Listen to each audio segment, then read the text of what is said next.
Motherland.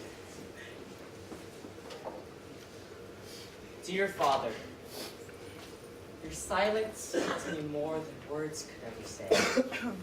More than textbooks. Thick as the swamps you must have slumped through. Thick as the jungles you must have marched through. Thick as the thunderstorms you must have cried through. Thick as the footsteps you left in the mud. Like imprints for an American historian to document and have to translate for me 50 years later. Mother, the melodies you sing in the kitchen are the siren songs of a lost nation. Warning its descendants not to think of it, not to question its absence, not to mourn it. Because the past is too raw, and the children too innocent to know the corpse of their motherland. So you let it sit inside. Let it melt into the pores of your being alone. Selfish deeds never go unpunished. We dare to question why you cry in the summertime.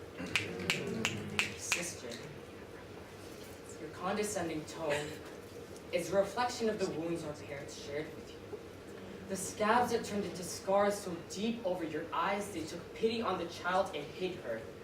Under the thick winter coats which still feel foreign to their brown tropic skin is the tone of a woman who resents that she was never gifted a childhood, though the sibling was spared, though I was spared. Teacher, your words are like the gospel to me.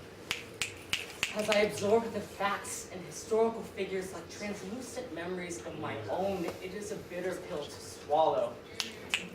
My body shivers every day because it rejects the Yankees' version of what the Yankee Doodle did to my parents, my people, my homeland. The victorious cover-up that claims the Vietnam War ended on April 30th, 1975.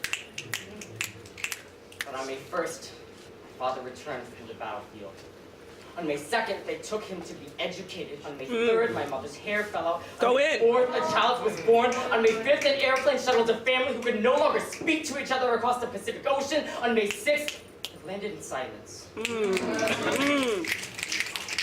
Cousin, your inclination to scream brings us all to tears. You shout at your elders because they cannot explain in your language. Because they cannot explain in their language, because they do not know who to blame for the atrocities of war that you have inherited like ash. Father Paul, Father John, Father Benedict, how could God leave us?